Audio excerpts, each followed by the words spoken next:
உன்கிட்ட சொல்லியிருந்தேனே, உன்கிட்ட சொல்லல? இல்லம்மா, சொல்லல. எதையும் அடக்க முடியாம கொழுப்படுத்து திரியறாளுக. இவளுகளோட மாரடிக்கிறதே என் பொழப்பா போச்சு. பின்னால பாத்ரூம் இருக்கு, போயிட்டு வந்து இந்த மருந்து எடுத்து குடி. போடி, சீக்கிரமா வா. அண்ணன் போட்டுக்கிட்டு போறான். வளப்பு அப்படி. என்ன பண்றது? வீட்டுல போய் சொல்லிட்டு இப்படி திரியறாளுக.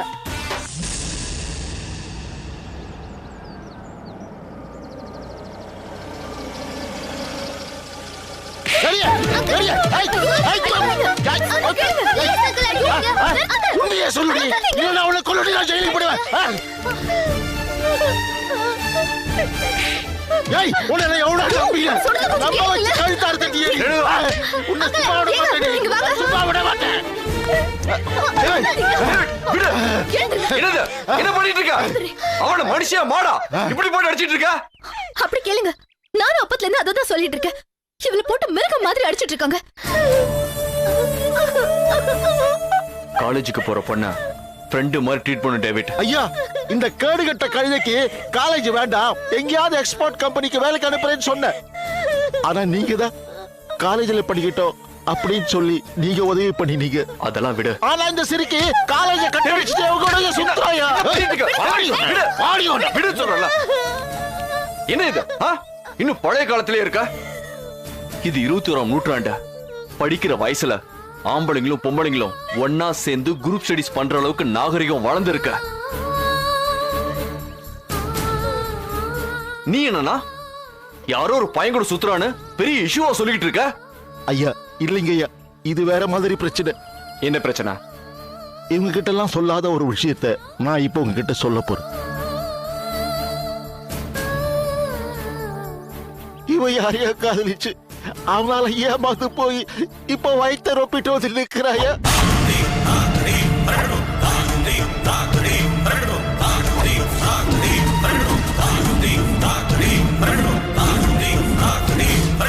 அழுத்தக்காரி.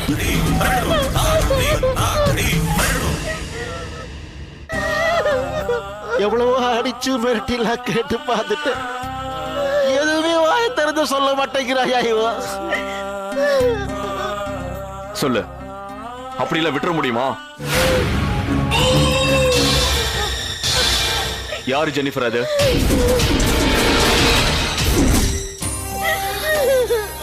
இங்க பாரு, யார் என்ன சொல்லு. அப்பதானே நம்ம மேற்கொண்டு அவங்க கிட்ட பேச முடியும். யார் என்ன சொல்லு ஜெனிஃபர். இங்க பாரு ஜெனிஃபர், இது வரைக்கும் நான் உன்கிட்ட அவ யாரு என்னன்னு கேட்டதே இல்ல. இப்போ விஷயம் ரொம்ப சீரியஸ் ஆயிடுச்சு. நீ அவ யாருன்னு சொல்லிதான் ஆகணும். உண்மையை சொல்லு ஜெனிஃபர். யாரு? இந்த விஷயம் உனக்கு ஏற்கனவே தெரியுமா?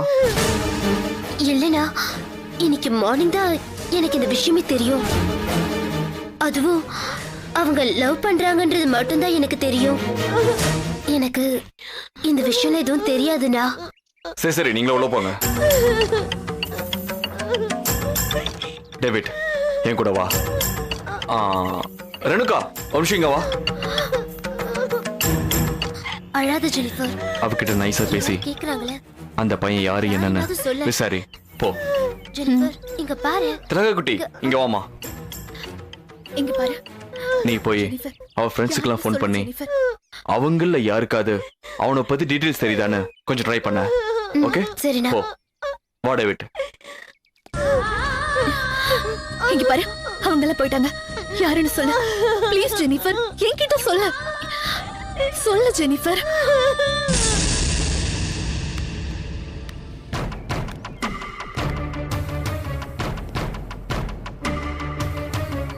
டேவிட், இந்த மாதிரி விஷயத்தெல்லாம் கண்ணாடி பாத்திரத்தை ஹேண்டில் பண்ற மாதிரி பண்ணணும். முரட்டுத்தனம் கூடாது. நான் சொல்றது கவனமா கேளு. சொல்லுங்க ஐயா. ராத்திரி அவகிட்ட போய் சென்டிமெண்டலா பேச. சின்ன வயசுல இருந்து நான் உன்னை எவ்வளவு கஷ்டப்பட்டு வளர்த்திருக்கேன். நீ இப்படி பண்ணலாமான்னு கேட்டு அழு. உனக்கு நீயே சமாதானம் ஆயிக்கிற மாதிரி பேசு. அந்த பையன் யாருன்னு சொல்லு. அவனுக்கே உன்னை கல்யாணம் பண்ணி வச்சாருன்னு சொல்லி டிராமா ஆடு. எப்படியாது அவ காதலிக்கிறவன் பேரை சொல்லிடுவா. அப்புறம் பஞ்சாயத்தை வச்சுக்கலாம். ஐயா, அவளை ஏமாத்திர பிராடு நல்லா தெரியுது ஐயா. ஆனா அவங்கிட்ட போய் மறுபடியும் டேவிட், நாம அவகிட்ட அப்படிதான் சொல்லுவோம். பையன் யாருன்னு தெரிஞ்சுக்கிட்ட பின்னாடி வேற மாதிரி ஐடியா சொல்லி கொடுக்கறேன். சரிங்க ஐயா. அப்புறம் அவ மேல கோவப்படவும் கூடாது, அவளை அடிக்கவும் கூடாது. புரிஞ்சுதா? சரிங்க ஐயா.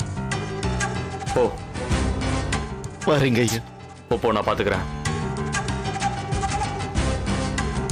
ரெணுக்கா, என்னாச்சு? அவ ஏதாவது சொன்னாளா? அவ வாய் திறந்து எதுவுமே சொல்ல மாட்டேங்கிற. அழுத்தக்காரியா இருப்ப போல இருக்கு. எதுவும் சொல்லலங்க. அண்ணா. குட்டி, என்னம்மா? ஏதாவது நியூஸ்? இல்லண்ணா, அவளோட ஃப்ரெண்ட்ஸ் எல்லாருக்குமே கால் பண்ணி நான் விசாரிச்சிட்டேன். அவனோட பேர் கூட அவங்களுக்கு தெரியாதுன்னு சொல்றாங்க. அதை விட முக்கியமான விஷயம், அவனை பத்தி எந்த விஷயத்தையும் என்கிட்ட சொல்லல அப்படின்றாங்க.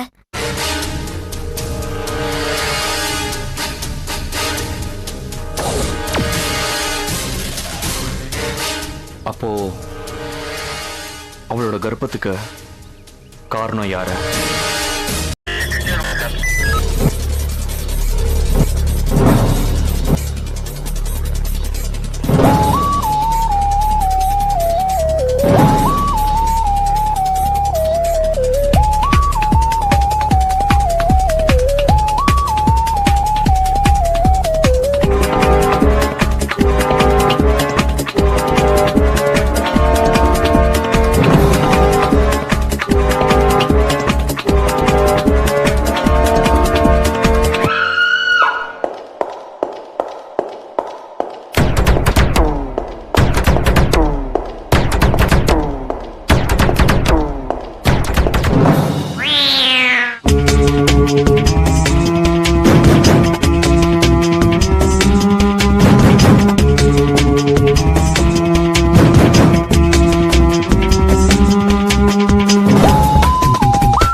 If you enjoyed this video, kindly like, share, comment, and for further our interesting videos, subscribe our channel below.